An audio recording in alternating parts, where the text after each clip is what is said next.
Annie, I have a bone to pick with the New York Times. Okay, this is a big organization to have a bone against. What are they doing wrong? Well, let me just tell you this.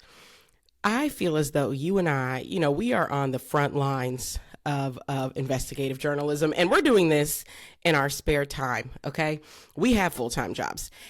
And we are keeping up our episodes. Like, if you look at our last few episodes, the New York Times, their tech podcast, Hard Fork, they're basically listening to our episode and then putting out an episode, as far as I can tell. That's what that's what it's looking like to me, because we do release our episodes at 4 a.m. and I believe theirs come out at 6 a.m. on Friday. So I just feel like, you and I, we're not getting paid to do this. Right. And is the New York Times biting off of Not Another Business podcast? Evidence would suggest that might be happening. I think it's a fact. Clearly. I mean, and I would like to be properly compensated. You're right. Yeah. Someone should talk to a lawyer about this. Yeah, exactly. We got to take it to the top, because I just think, go back, listeners. You go back and listen to the last few episodes of our podcast and the last few episodes of Hard Fork, and you tell me that we don't have a case on our hands. Right. Disregard this episode, which might be coming after a Hard Fork episode on a similar topic. But all other facts suggest we've got a case. That's exactly right. Hello and welcome to Not Another Business podcast, where we break down business news and cultural events according to rules we have entirely made up. I'm KJ Miller, ex-corporate consultant and current CEO and co-founder of Minted Cosmetics.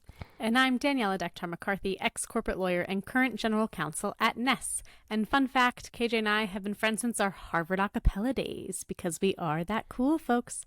Disclaimer before we start the show, the views we express today are our own and not those of our companies. Today on the show, we've got a fun episode. We have another rapid fire Flashback Friday coming up, and then we've got a main topic that is also hearkening back to a prior episode, but hot off the press, the rat race to top Twitter and take the lead as the new public conversation app. Mm-hmm. Threads was released yesterday afternoon, actually in the evening. It said it was going to come out today, but it came out yesterday evening. Spill had a surge in downloads over the weekend, all because of some blunders Twitter has made. Yeah, it's interesting. I mean, we've been hearing about these Twitter clones for a while. Blue Sky, has been in beta for a bit. Mastodon is out there doing whatever it's doing. But I will say, I do feel like the race really, like you said, heated up over this last week with both Spill, which was started by some black folks, ex-Twitter blacks. So shout out to the blacks. And then also Threads, which is Zuckerberg's entrance into the market. So yeah, I think things are heating up, and I'm interested. I'm also interested. I downloaded both Spill. Don't have an invite yet. Maybe we're going to get one soon. And Threads. Mm-hmm. And I'm engaging. And by the way, I never really paid attention to Twitter. I only ever paid attention for purposes of this podcast. But I was never really in it. So I don't know. I mean, I'm probably the sole reason why Twitter will come down. Because I've joined other platforms. It's you. It will be you. And yeah, I downloaded Threads. Now I'm threading. Is that what I think that's what we're saying instead of tweeting, we're threading. Mm-hmm. So I'm threading, and I did also join the wait list for Spill. I did not get off the wait list yet, but my husband has. So I've been able to peek around in there and see what's going on. So I'm excited to talk about it. But yeah, I just think there's a lot going on. It truly is a rat race to see who's going to oust Twitter first. And I'm excited to get into it. And we will do just that right after our shameless plug. KJ and I have neither the time nor the desire to chase down advertisers, so we like to use this segment, our shameless plug, to plug our own projects. KJ, what are you plugging today? Today, I am plugging Minted Cosmetics. Surprise! Minted is short for pigmented. We create everyday beauty for every hue.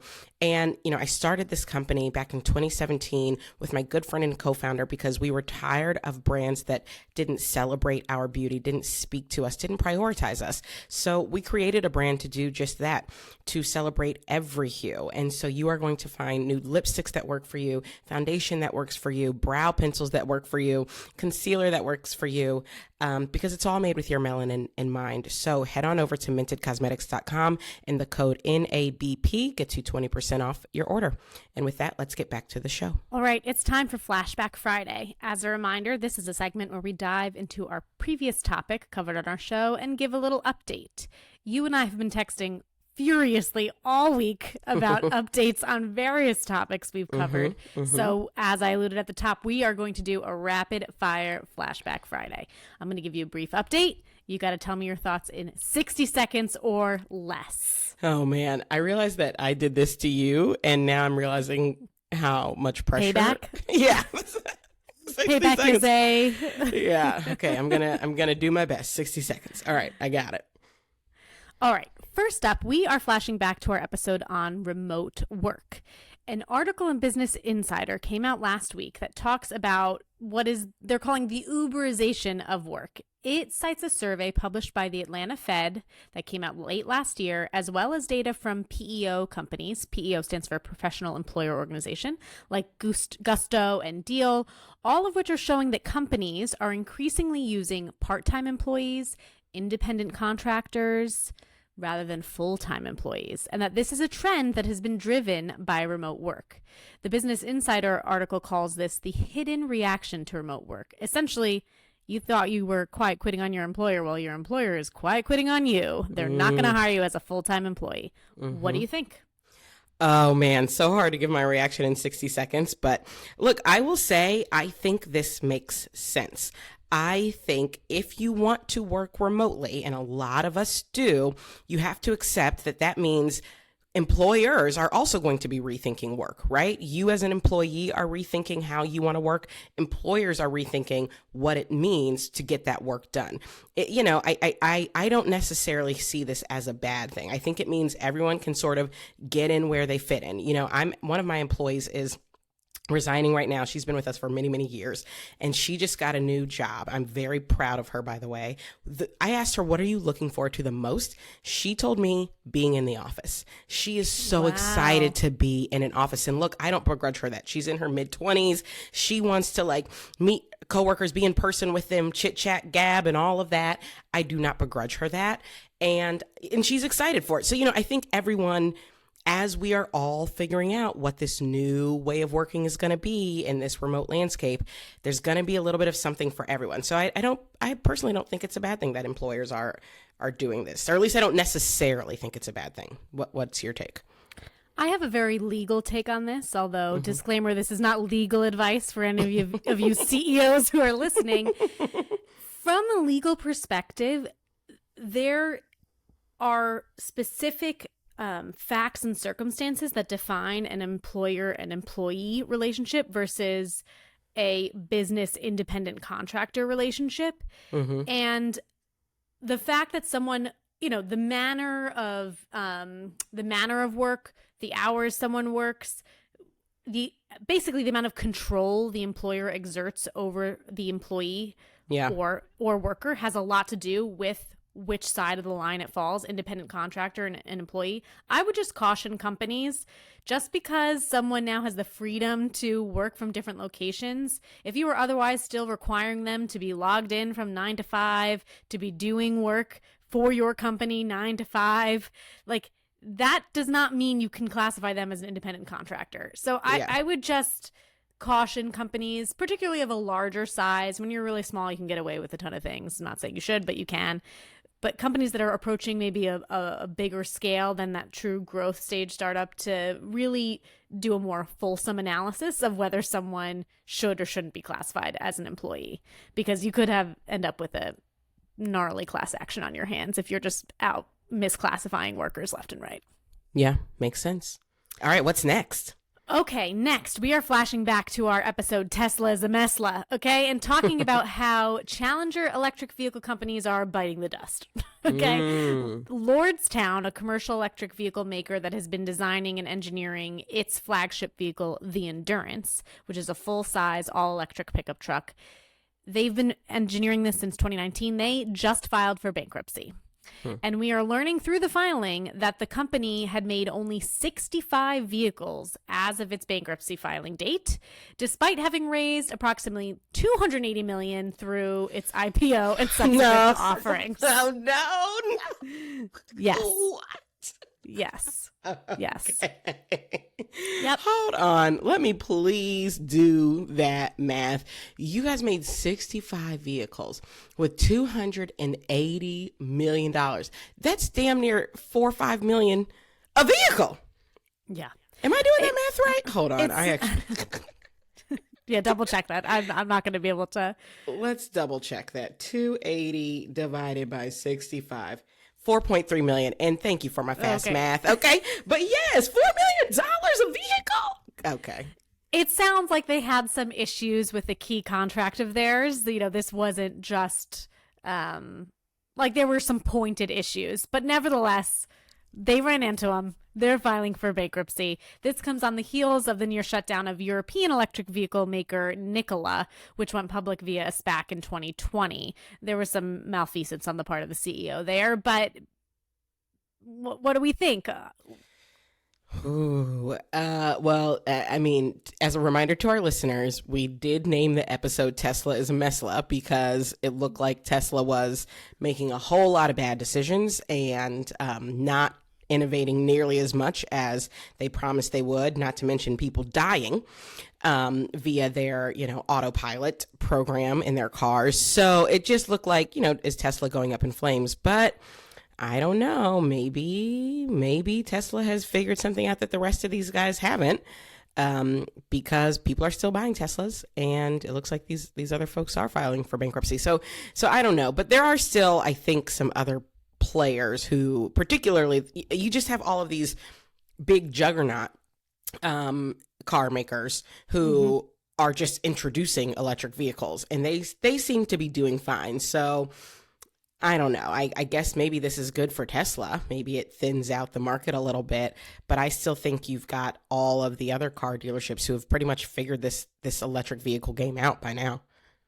Yeah, I think this shows how hard it is to be a challenger car company. And maybe, we should give credit to Tesla and Rivian, the challenger electric vehicle companies that are doing it. But I think ultimately this supports some of the conclusions we made in our Tesla episode, which is just how much easier it's probably going to be for the existing large car manufacturers.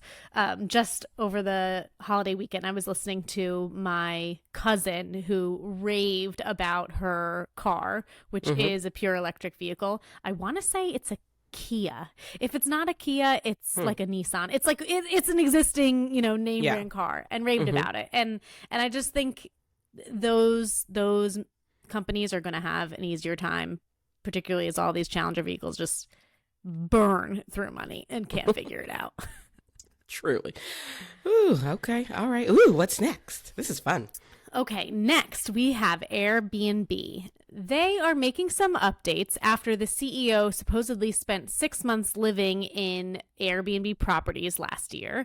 Specifically, their CEO, Brian Chesky, discovered some key problems, including hosts requiring guests to sign lengthy legal contracts, charging hefty cleaning fees, providing guests a list of chores to complete before checkout, which reminds me of the time that we stayed and Kadar had to feed the fish. Feed the fish every day. Yes. And mind you, the fish was in a tank that was like not easily accessible. Like he had to climb onto a step ladder and feed the fish every day.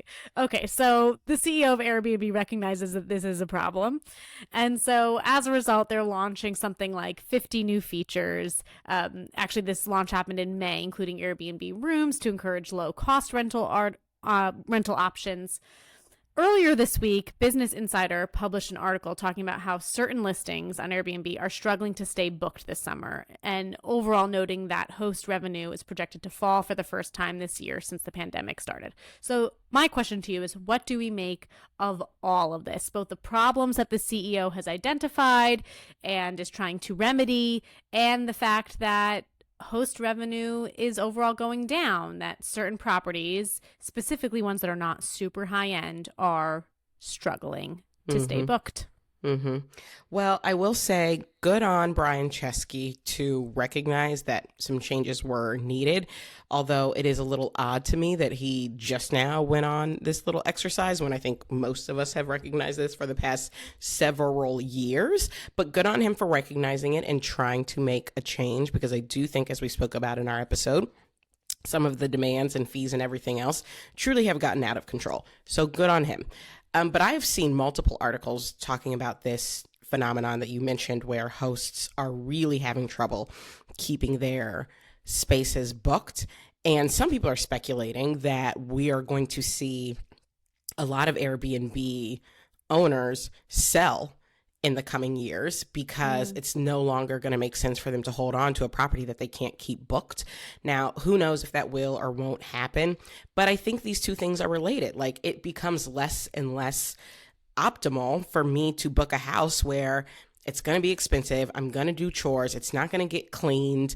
We might not know about our safety. This is another thing we spoke about on our episode. I had someone break into an Airbnb that we were staying in.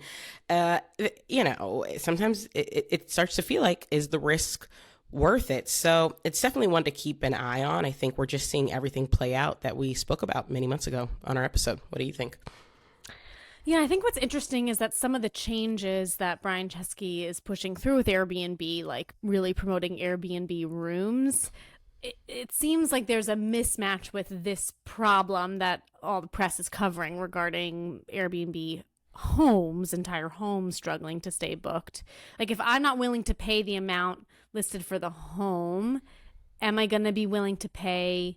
Like, is the answer to make a room within that home available, or should the price just come down for the overall home? I don't know. I know this is kind of how Airbnb started, to really just rent out space within a home, not the entire home. But to me, and maybe this is because I'm very privileged, like, I'm nervous about just booking a room. Yeah, I have booked a room one time. I recall it was many years ago. And I booked a room in Brooklyn, and Kadar and I stayed. But the reason why I even felt comfortable is because this person was in a really interesting setup, but the room was sort of like outside. Like, he had the whole roof. He had like a penthouse rooftop situation, and he almost had like a guest house almost kind of set up on the roof. It was a room, but it was separate, and that's why I felt comfortable. But I still had to interact with this guy, and that still felt a little bit awkward.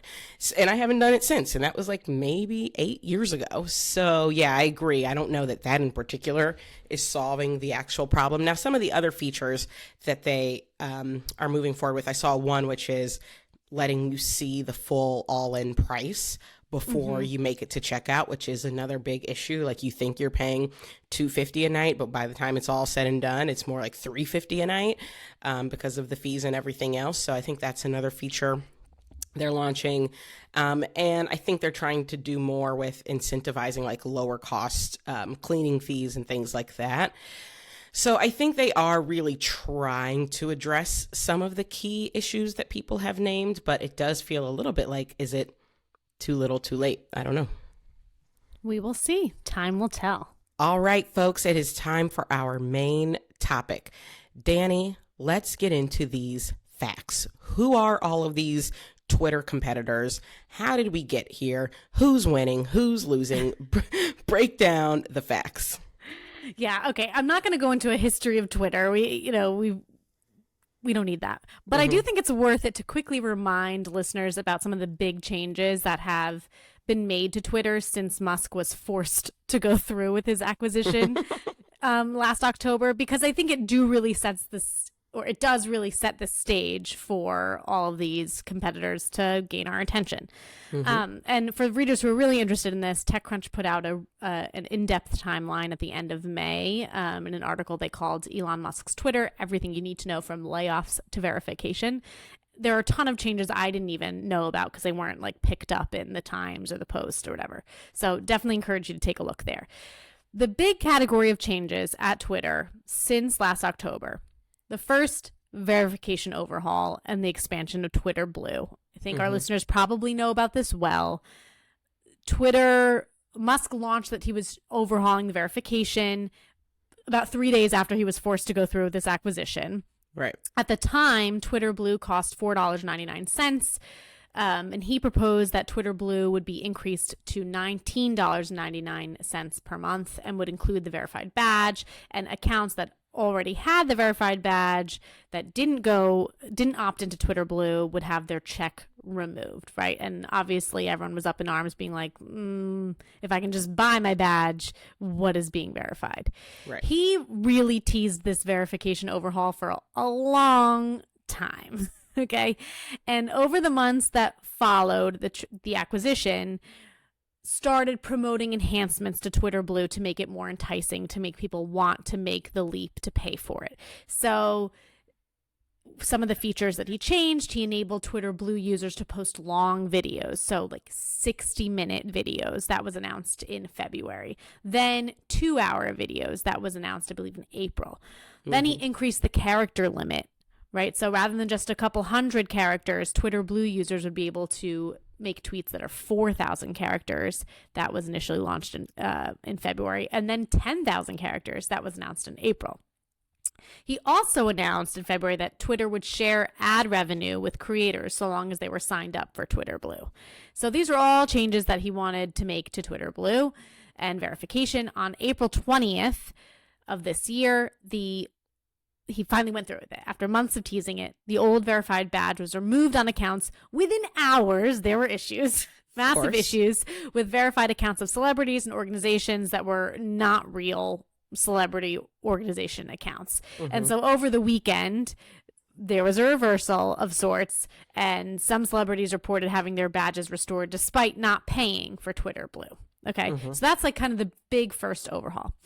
The second overhaul, which was probably a little less felt by the average consumer, were changes to its API tiers. So Twitter previously gave access to academics, researchers, programmers to basically scrape Twitter and tweets for research, for different app uses, etc. In February of 2023, Twitter announced that it would end its free API tier in just a few days, right? So this is the beginning of February, and they said on February 9th, our free tier is going to end, and we're going to offer a new basic API tier for $100 a month. Okay. 4 days after when they were supposed to make this change, on February 13th, the company said they would delay launch of their new API tier for a few days. More than 45 days later, the company released its plan for 3 tiers: free, basic, and enterprise. The main difference being the number of tweets that can be accessed per month. And academics and researchers are still furious with this.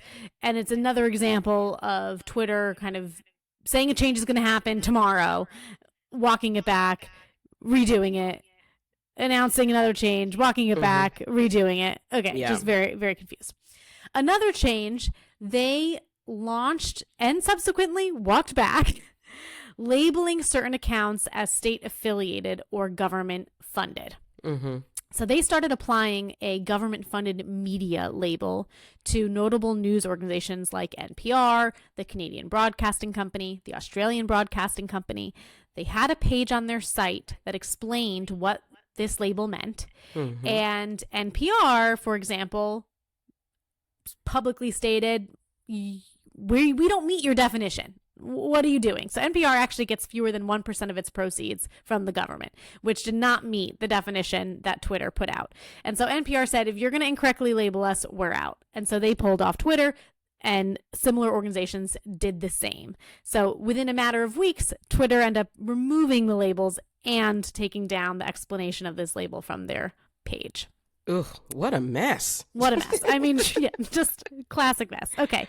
And then what users and consumers will probably be most familiar with, and it is closest in time. As of June 30th, Twitter required sign-in to view tweets. We talked about this on a prior episode, right? If you're not logged into your Twitter account and you try to view a tweet, you're presented with a sign-in screen. And if you don't have an account, you're not going to be able to view it. And then most recently, over this past weekend, Twitter started throttling views of tweets, right? So they imposed read limits, basically 1,000 tweets for unverified users and 10,000 for verified users. I'll also add that this change came with a fair amount of chaos. When this change was released over the weekend, some users became unable to refresh their feeds. Advertisers weren't sure if their ads were being seen, and certain links to Twitter just broke entirely. Yeah. Mm-hmm. Whew. Yeah, lots of changes over there at the Bird app. I think these last two, though, are the ones that really felt like the nail in the coffin. Because if I think about the earlier changes, like the Twitter Blue, which was the big thing, right? That was Musk's big thing. Twitter Blue, everyone's going to pay, and that's how we're going to make our revenue. And we're not going to need advertisers anymore because everyone's going to pay. Well, turns out nobody wanted to pay. But in the interim, Twitter didn't change that much. Yes, like a bunch of people got verified badges that probably shouldn't have had them. But at least when I would go onto Twitter, I was still seeing more or less what I was used to seeing. And I don't go to Twitter that much, but whatever. I will say that the trending topics changed a lot. That was weird. But my feed looked fairly similar. But these last two changes, requiring people to sign in to view tweets and then throttling how many tweets you can see, that's essentially making the user experience, way, way, way worse. So then you give people almost no incentive to go to this app and to retweet. Like, if you're going to limit what I can see, can you imagine, like, you're scrolling through TikTok and after you watch like 50 videos or whatever it is, TikTok's like, that's it. Like, it's just, right. First of all, it's extremely counterintuitive because TikTok needs you to be on the app, right? Like, your eyeballs, your views are what powers its revenue source. So right. It's just a weird decision to make, but also an extremely negative decision to make as it relates to pleasing your own users. So yeah, just a lot of bad decisions by an egomaniac who, as you know, I do not like, and who I do not think is all that smart. And I think all of this is now coming to bite him in the ass. Yeah, well, so one of the theories that I heard, and I heard this, and I didn't read it, was that the read limits in particular needed to be implemented because Twitter has basically like sold off servers. And so like they don't have the computing power to like to be able to host that many people logging in and viewing all of those tweets. And so it was like a technical limitation that had to be imposed because of decisions they've made to, get rid of servers, get rid of employees who are maintaining the servers, etc. Mm-hmm. So, which takes us to some of the layoff decisions, which we also know were a mess because Twitter had laid off people that they then days later decided they actually needed, right? So This is it's all tied together, just general mismanagement. Yeah. So that's the scene, and that's the mess that enables new competitors to emerge and other players who've been in the market to get some additional attention. Mm-hmm. Okay. All right. So let's talk about that. Okay. So first we have Blue Sky and Mastodon. And I'm going to talk about these just because they're always in the conversation. But honestly, I don't really know if they're worth that much attention. Okay, so I'll keep it brief. Blue Sky always gets mentioned because it was actually created by Twitter's founder, Jack Dorsey. It's been described in 2021 by Blue Sky as an initiative to develop a decentralized social network protocol where multiple social networks, each with its own system of curation and moderation, would interact with other social networks through an open standard. Each social network using the protocol would be called an application. As of 2023, Blue Sky operates its own official network called Blue Sky Social, and that is a centralized service running on its own software for its client apps. Blue Sky is still invite only, And I'll just get into the numbers right away. It's pretty small. As of late April, total downloads were at about 375,000 users. This mess over the tweet limitations this past weekend did create a surge for them. 58,000 people signed up over the weekend. Okay. But still overall kind of small. Yeah, and it's kind of surprising to me that Blue Sky is still invite only. It's been operating now for a while. I've been hearing about it for a while.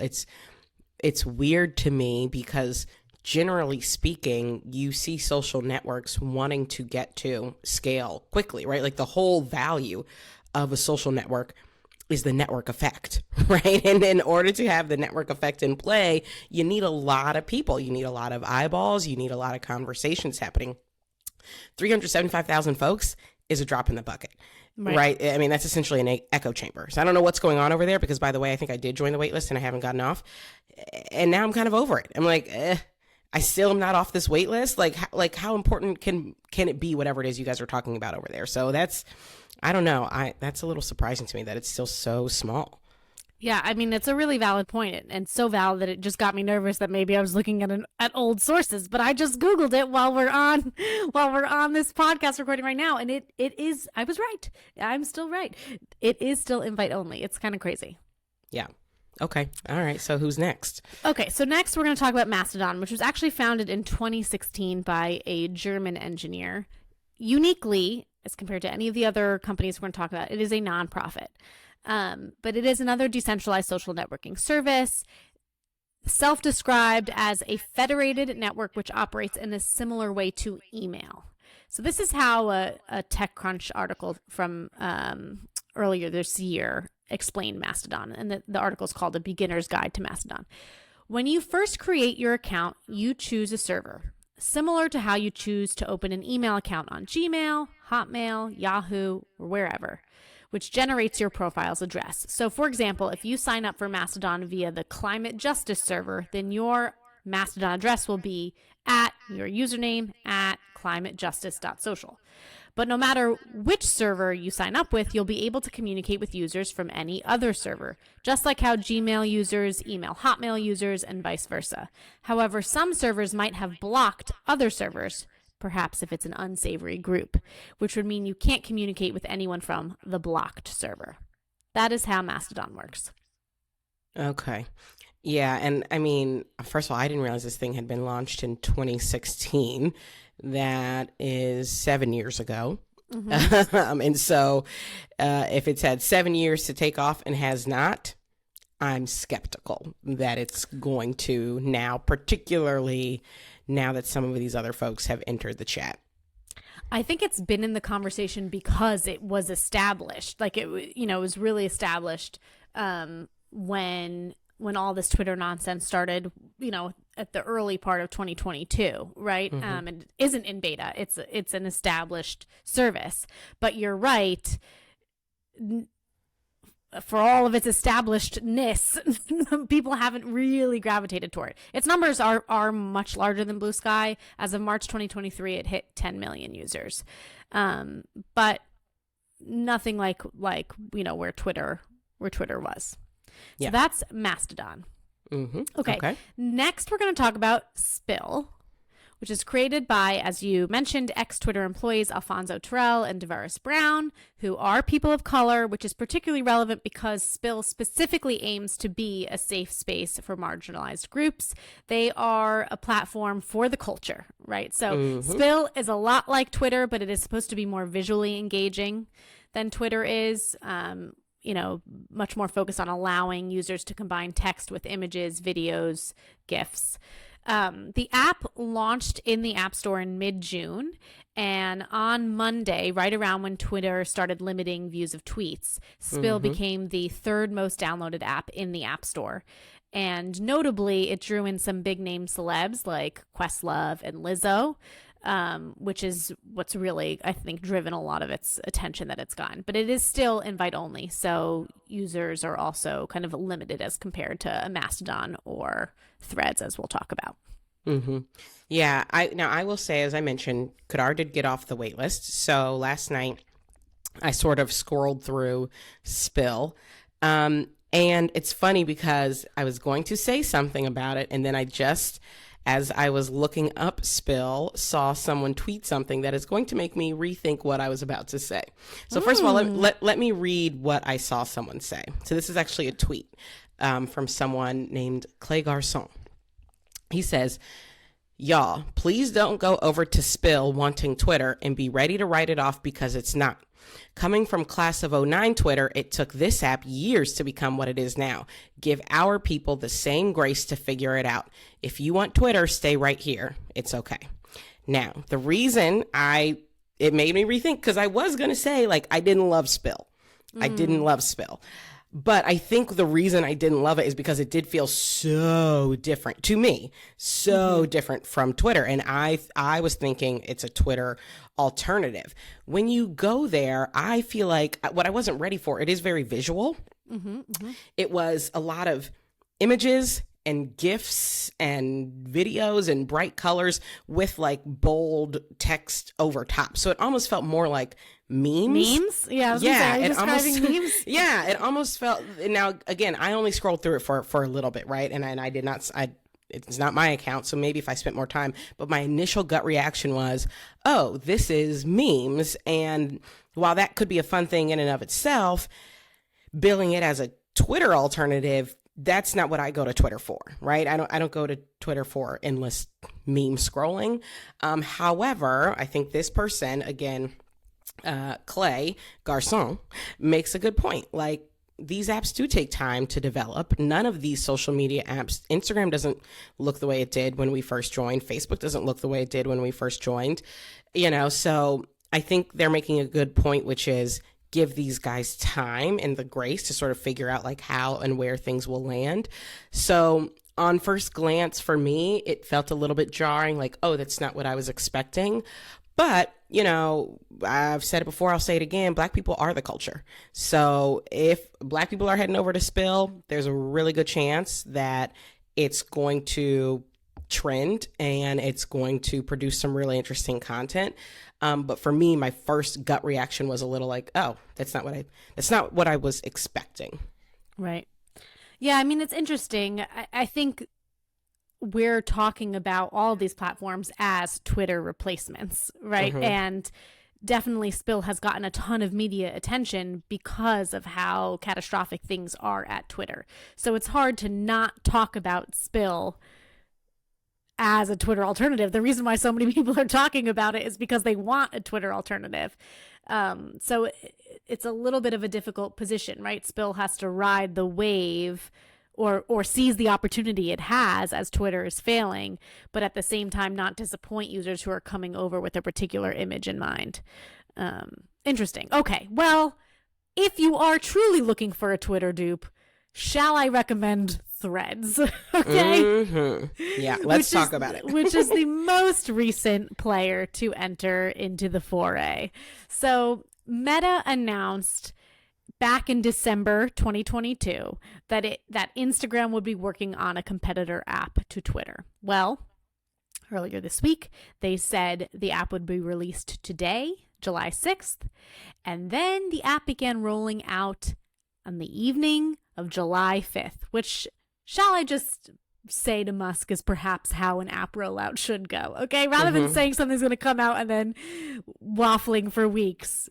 I mean, this was well executed, okay? All right, so you and I have both downloaded Threads. It looks a lot like Twitter. The most unique feature that Threads is linked to, though, is your Instagram account, right? You sign in via your Instagram account, and right away you're prompted to follow your friends on Instagram. You can follow all of them, you can follow some of them, which I thought was pretty effective, right? Yeah. Like pretty seamless to all of a sudden just have the people who you're pretty close with linked to your new Twitter account, basically.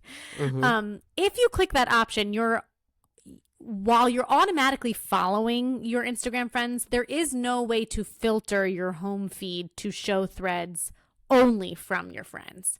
Right. Right. Your Threads feed is ordered based on the Threads meta algorithm, which determines what threads are most relevant to you, which might be based on your friends, might be based on your engagement with posts, might be based on others' engagement with posts, i.e. the overall likes, right? So you might have this built-in set of followers, but there isn't actually a way to curate what you're seeing based on it. Mm-hmm. In terms of other functionality, Threads says it's modeling the app off of Instagram, but it is essentially a Twitter dupe in terms of appearance. Threads are limited to 500 characters. You mention other people using the @ symbol. You can reply to someone else's thread. You can quote and rethread someone else's thread, which I think one article said we should call it a knit, and I liked that, although I don't know that that's taking off. Some key differences, as pointed out by an article in the Washington Post this morning, there is no direct messaging function. There's no hashtag or trending topics function. There's no way to edit threads once you've posted them. So that's the functionality. That's the lay of the land with threads. Yeah. And I will say, look, I want to say tweeted this. No, I threaded this. Mm-hmm. I don't necessarily want Meta to win the Twitter replacement wars. I'm not like betting on Zuck, but it matters a lot that this thing was extremely easy to join. I didn't have to get on some wait list. I didn't have to get someone to invite me. I just signed up. And then when I went to sign up, it was there because of my Instagram account. It literally was like, hey, log in with, KJ Miller, Instagram. Yeah. Follow all your friends. Yeah. Boom. It's done. And not only am I now following all the people, I have a bunch of followers because they all did the same thing, right? With no work whatsoever. When you make it that easy, I mean, again, as I said, the entire point of a social network is the network effects. That only works if you've got a big network, right? So the fact that right off the bat, you join with a network, I mean, I just think that gives these guys such a huge, huge leg up. It's hard to imagine that someone else who doesn't have that same leg up is going to really be able to compete. Now, what I will say is that might mean that it's a good thing that Spill, at least right now, looks so different from Twitter, because I think while it might not be able to be the Twitter replacement, maybe it just becomes its own thing entirely, right? And that means they don't have to worry about the fact that like Meta looks like it's going to win this land grab as it relates to Twitter, because maybe Spill is like, look, but that actually isn't what we were trying to do. We're trying to create a safe space, a visual, a visual focused space, a creative space that's very different from what has been offered heretofore, right? And so maybe both of these things can both win. But I will say, as it relates to mimicking Twitter and or replacing Twitter as it stands, to me right now, Threads feels like the clear winner. I mean, just the Instagram link alone, I think just puts them miles ahead of everyone else. Well, I'll just say we are formally in speculation, and you have hit on the two questions I was going to ask you right off the bat. For sure, Threads was the easiest to understand because it was the dupe. And my question was going to be, how much of an advantage is it that it's not beta invite only, right? And how much of an advantage is that built-in network? And I think we both agree, like, extremely, extremely, extremely, extremely advantageous. Like, it's hard to quantify, right? Other than clearly, these other networks have struggled for 7 years to get to 10 million users, and Threads got to 10 million in less than 24 hours. Right. Right? They got to 5 million users in 2 hours. So it's kind of hard to not see Threads as the lead in terms of toppling Twitter. Yeah. Now, this is actually going to be my last question, but I feel like it's appropriate to ask now. Is Twitter's fall, or is its toppling from the number one spot of the public conversation space, is that a foregone conclusion? At this point, to me, yes, it is. Because, we didn't mention this when we talked about the throttling of tweets, but not only, from what I've read, not only is it they don't have the server space. I read they're not paying their Google Cloud bills. Okay. And so that's what I read. They're not paying the bills. And when you're not paying the bills, you cannot access the servers in the cloud and all the other tech that you need to properly run this platform. And it's going to be a vicious cycle. We've seen this happen to companies before. You like once people start leaving, then you have less revenue. Once you have less revenue, you are even worse equipped to pay your bills. Once you can't pay your bills, fewer people can be on and fewer people can be reading the tweets. I feel like the vicious downward spiral has begun. I don't see themselves pulling out of this. To me, it is a foregone conclusion that Twitter as we know it is dying and soon will be dead. And I certainly don't think it's going to be reborn with Elon Musk having anything to do with it. And so far we haven't seen this Linda Yaccarino character do anything. So yeah, I do think it's a foregone conclusion. And I think, this is Zuck making a smart move at the right time. Yeah, I mean, I can't tell you the number of threads I saw from very established organizations. And by the way, it seems like they've got their verified check down. Yeah. Okay. Seamlessly. Yes. Like all the people you think should have a verified check on Threads, they do have one. Right. But all of the threads I saw that were like, okay, social media analysts, like who was told, like, figure this out now. And then, like everyone was clearly on it. Like we've all just moved over. It's just happening. We're all there. I actually saw another thread that I thought was cute. It was like, okay, guys, act cool when Beyonce gets here. Yeah. Don't scare her away. And the other thing, you didn't mention this, but I do believe Threads is also decentralized. Or maybe you did mention it, but Threads is also decentralized. So, which I got to be honest, I'm not a tech person and I don't fully understand exactly what that means. I think the explanation you gave comparing it to email is somewhat helpful. But from what I've read, like, you will be able to read, for instance, Mastodon posts on Threads.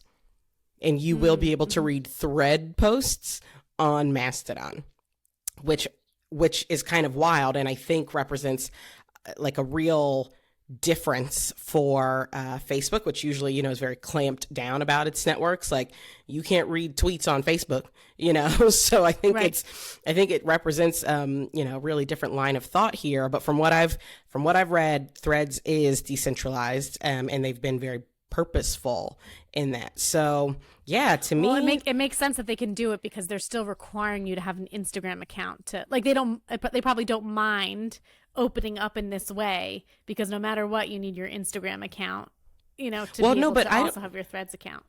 Is that true? Do you have to have an Instagram account? I think so. You need to log in. Yeah, you need to that's how it like verifies who you are.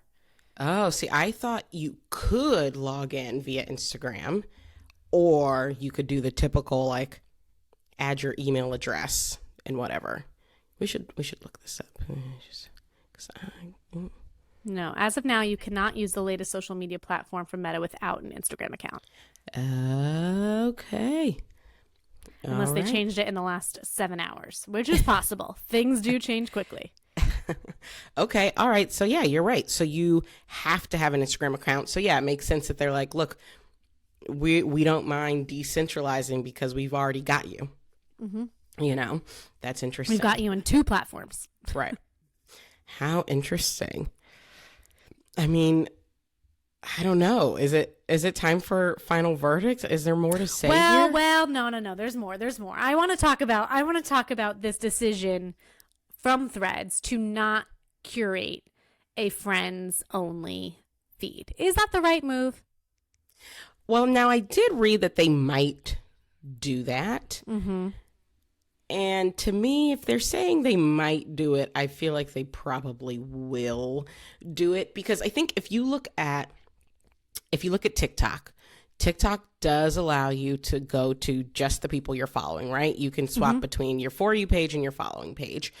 Most people don't spend a lot of time on the following page from what I've read, but it is there as an option. And maybe that's enough to just sort of like make people feel good about the fact that they can do that if they want to.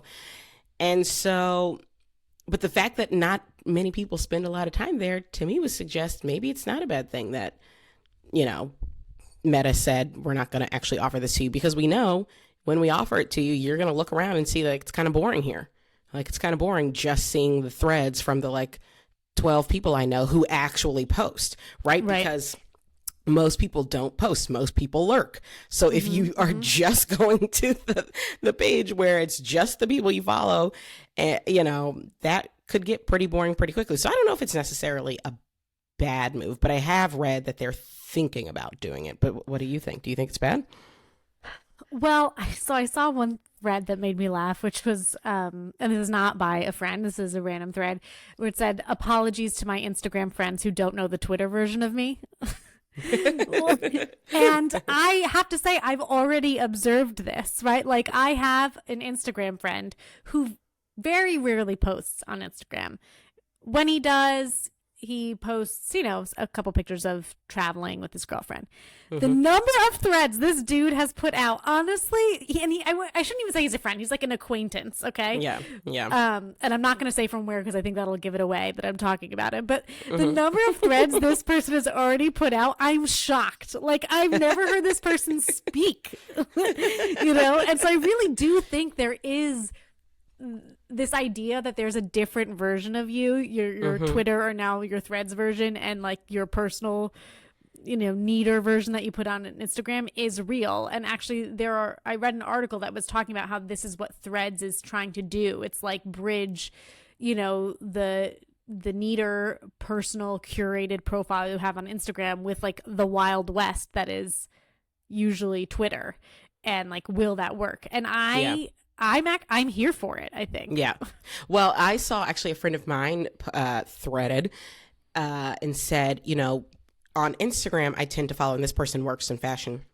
On Instagram, I tend to follow like fashion accounts and celebrities and whatever. On Twitter, I tended to follow like journalists and, news, reports, whatever, and activists or whatever. And so he was saying like, so for now, it's a very different kind of crowd I'm being served here over on Threads. But I think that then underscores the fact that it's smart of Meta to not just let you follow your friends from Instagram, because people probably have been using those platforms differently. So Meta's thinking like, we've got to, yes, we want you to bring your followers with you and the people you follow with you, but we also want to make sure we're serving up the things that we think people look for in a conversation app, because those things probably are a bit different from the things you look for in a photo video app, right? So we want to make sure we're getting you that mix. And if we just let you follow the people you followed on Instagram, you might not get that mix. And that might make this app a bit less sticky. So, again, I think it underscores that it probably, at least for now, is smart of Meta to say, we are going to use the algorithm to get you the best mix of content possible, because we want to make it as sticky as possible.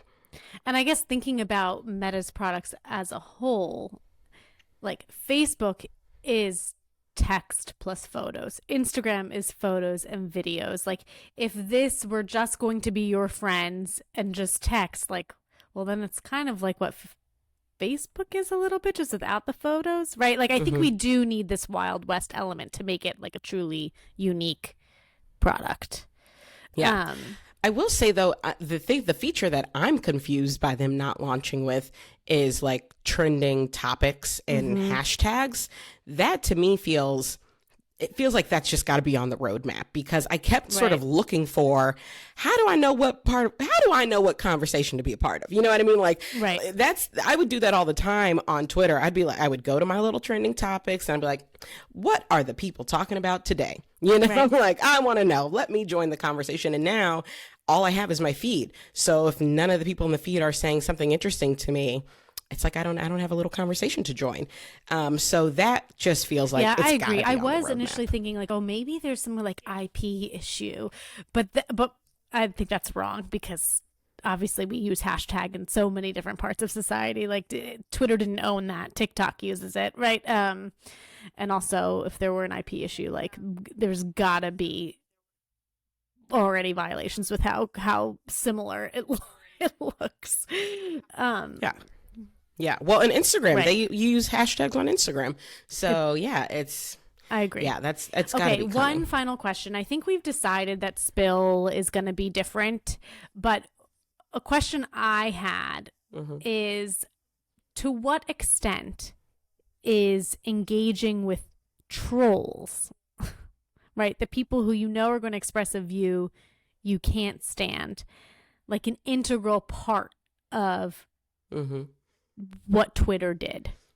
And I ask because Spill is specifically supposed to be your safe space and curated, right? Like this is another way in which it's like differentiating. I guess my question is like, was part of what Twitter was, and I was not really a Twitter user, was it partially this like masochistic experience where we engaged with people who infuriated us, right? So that we could put them like, we could shut them down.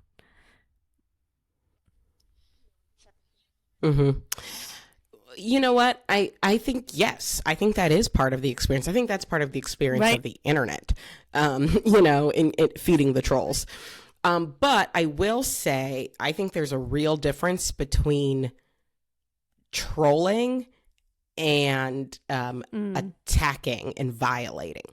And I think Spill, from what I've read, is trying to keep the space out of sort of the grips of just constant like verbal violence and visual violence that has become a lot more of the norm on Twitter.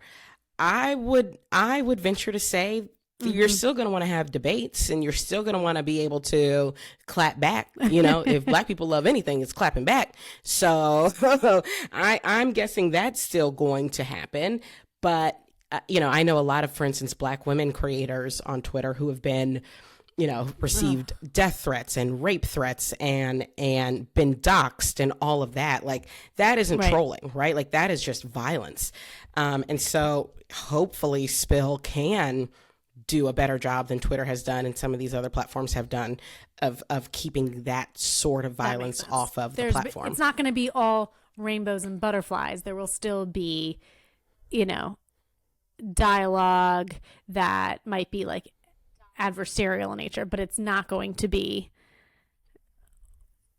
language or dialogue that like violates someone's humanity is the goal. That's the goal. I'm sure that's their hope. Yeah. And I agree with that. I think okay, that's so laudable. final verdict.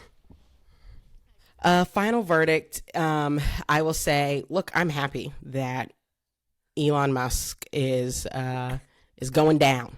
Okay.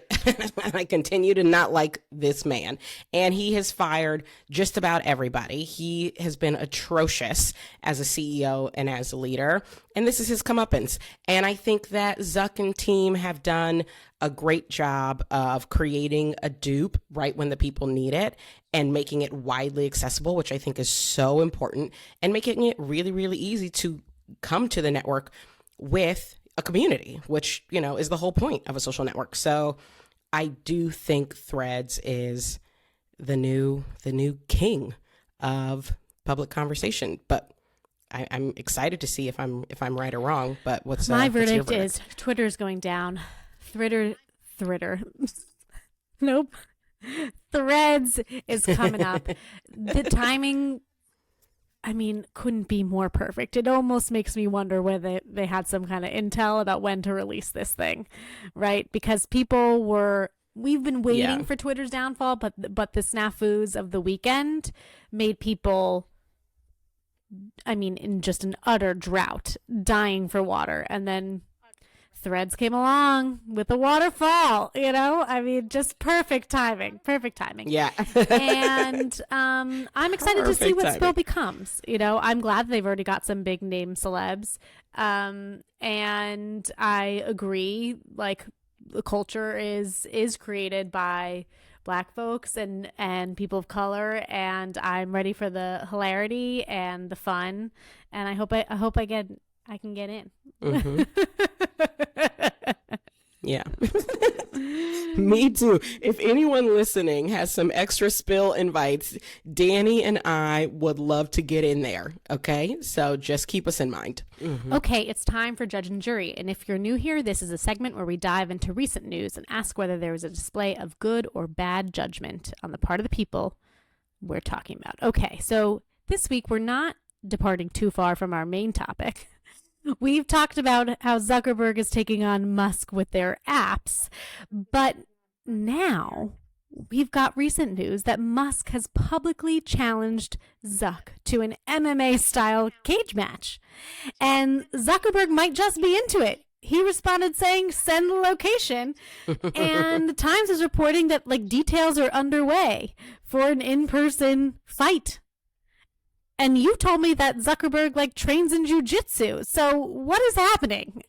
Yeah, it's really interesting. Apparently, Musk challenged Zuck upon hearing the news that this, Twitter competitor was imminent, right? I think this was about a week ago.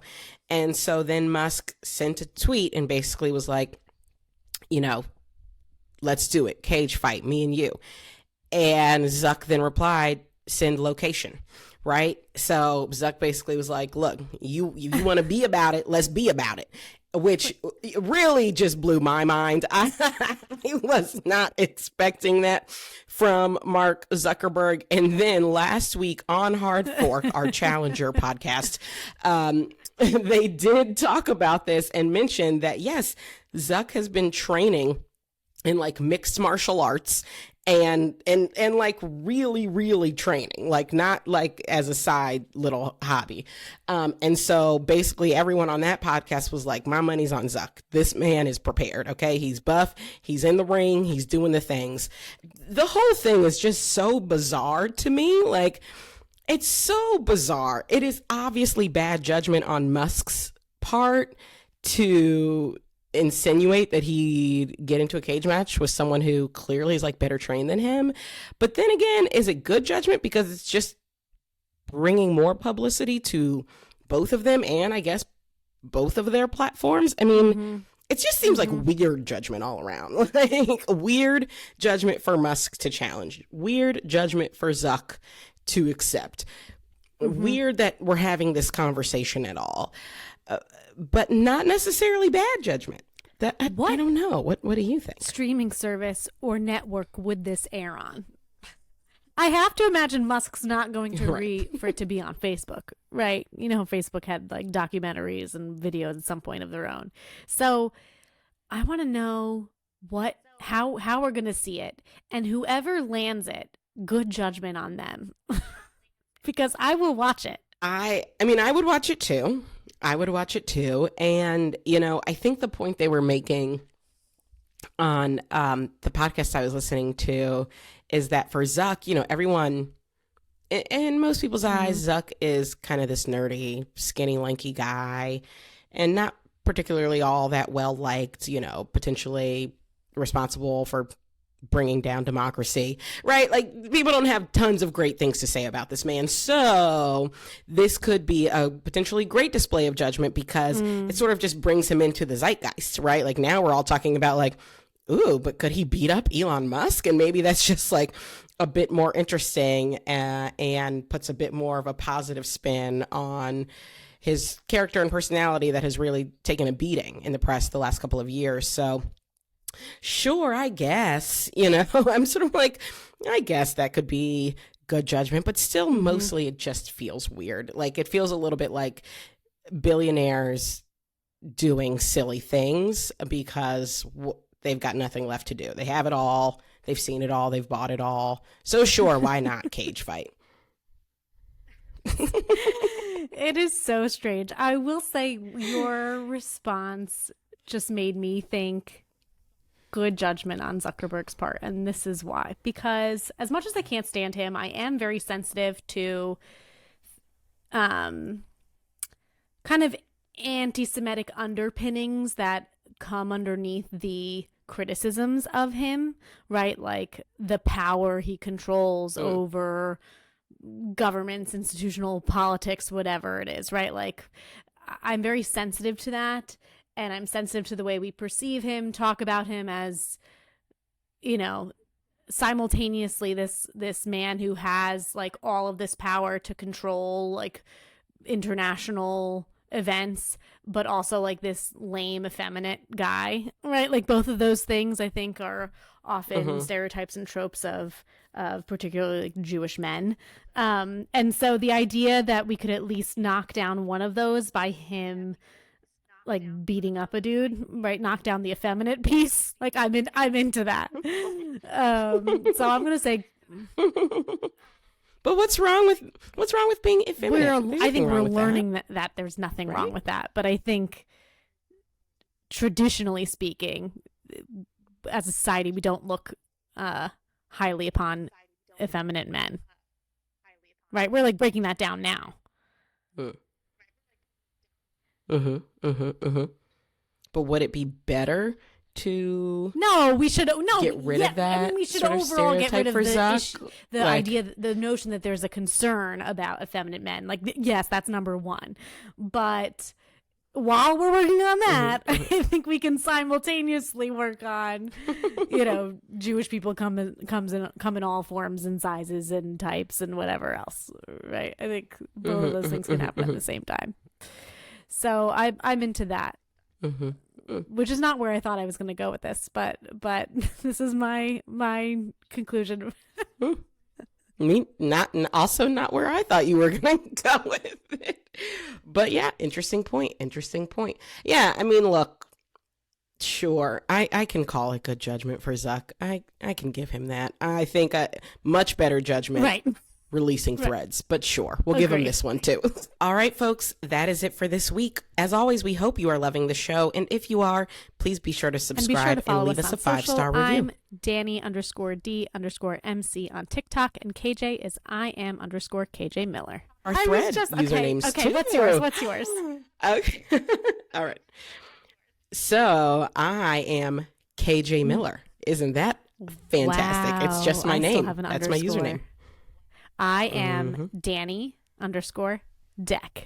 Just DEK at the end there. Well, follow us on Threads, folks, and we will see you next week.